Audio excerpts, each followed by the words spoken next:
جب بھی آپ کو کوئی حاجت ہو، جب بھی کوئی پریشانی ہو، آپ عریضہ لکھیں۔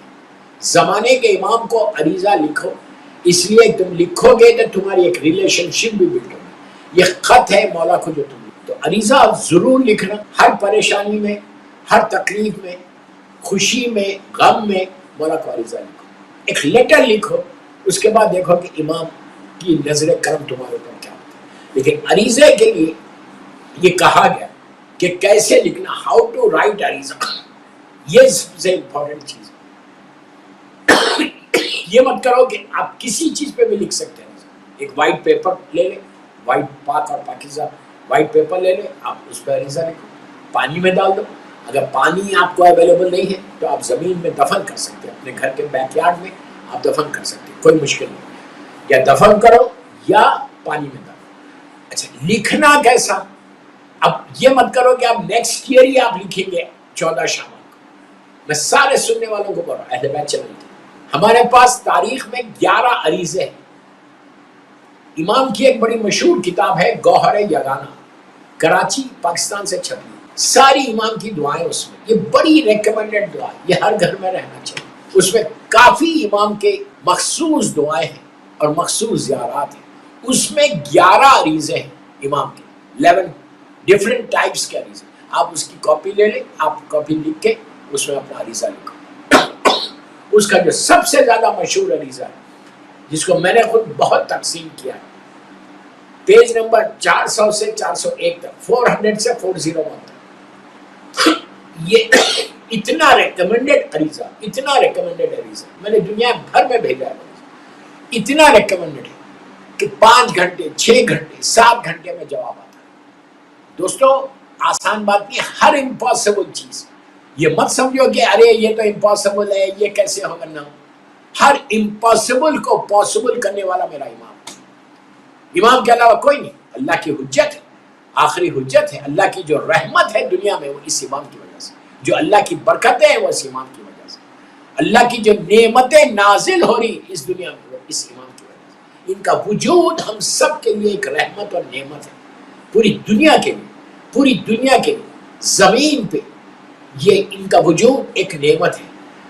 اسی لیے میں ہمیشہ کہتا ہوں کہ امام سے اپنے رشتے کو مضبوط کرو، بچوں کو بتاؤ اور بچوں سے بھی عریضے لکھواؤ۔ اگر بچے عریضہ لکھیں تو جلدی جواب آئے گا، اس لیے کہ معصوم بچے، کوشش کرو کہ بچوں سے بھی لکھواؤ، ایک لیٹر لکھواؤ، پھر دیکھو کہ امام کا نظر کرم تمہارے اوپر ہوتی کیسے۔ بولو کہ جسٹ رائٹ لیٹر ٹو امام۔ اور اب لکھنا کیسا وہ میں آپ کو بتاؤں کہ ہاؤ ٹو رائٹ عریضہ۔ یہ سب سے امپورٹنٹ چیز ہے کہ عریضہ لکھنا ہے۔ آپ نارمل طریقے سے بھی لکھ سکتے ہیں، کوئی حرج نہیں، لیکن اگر آپ یہ چاہتے ہیں کہ آپ کا عریضہ فوراً امام جواب دے، ہر کوئی یہ چاہتا، میں بھی یہ چاہتا کہ جب میں مولا کو خط لکھوں، عریضہ لکھوں، تو مولا میرے عریضے کو دیکھے اور مجھے جواب دے، اس لیے کہ آپ اس میں ساری اپنی حاجات کو لکھیں۔ ہر کوئی یہ چاہتا ہے، صلوات پڑھ لے محمد وآل محمد۔ تو عریضہ لکھو، ہاؤ ٹو رائٹ عریضہ۔ آپ ایک وائٹ پیپر لے لو، اس پہ لکھ سکتے ہیں۔ اگر آپ گوہر یگانہ کتاب سے آپ کوئی عریضے کی فوٹو کاپی نکال رہے ہو، اس پہ لکھو، کوئی بھی۔ اور اب ایوری تھرسڈے لکھ سکتے ہیں آپ، اس لیے کہ فرائیڈے میرے مولا کا دن ہے۔ آپ کا کوئی انٹرویو ہو رہا مثال کے طور پہ، کوئی جاب کا، آپ اس سے پہلے عریضہ لکھو کہ مولا please help me to get this job, اس طرح۔ لیکن لکھنا کیسا یہ میں آپ کو بتاؤں۔ علماء یہ بولتے ہیں کہ بہترین طریقہ جو ہے خط لکھنے کا، آپ، میں مثال دے رہا ہوں وائٹ پیپر کی، آپ نے وائٹ پیپر لے لیا، صاحب پین لیا یا پینسل لیا، اس کا بہترین طریقہ لکھنے کا یا خاک شفا سے لکھو یا زعفران سے لکھو، یہ بہت اچھا ہے۔ پاک ہر چیز سے کہ آپ امام کو جب کوئی چیز بھیجتے تو پاکیزہ چیز بھیجتے، اور یہ بھی ڈیپینڈ کرتا کہ کہاں بیٹھ کے لکھ رہے تھے، روڈ پہ بیٹھ کے نہیں، راستے میں چلتے ہوئے نہیں، اپنے گھر میں پاک اور پاکیزہ طریقے سے۔ اور ایک طریقہ اس کا یہ ہے کہ عریضہ لکھنے سے پہلے 2 رکعت امام سے حاجت کی نماز پڑھو، یا 2 رکعت سلامتی امام زمانہ کی نماز پڑھو، فجر کی نماز کی نماز پڑھ کے مظلوم بیوی کی تسبیح پڑھ کے اسی مصلی پہ بیٹھ کے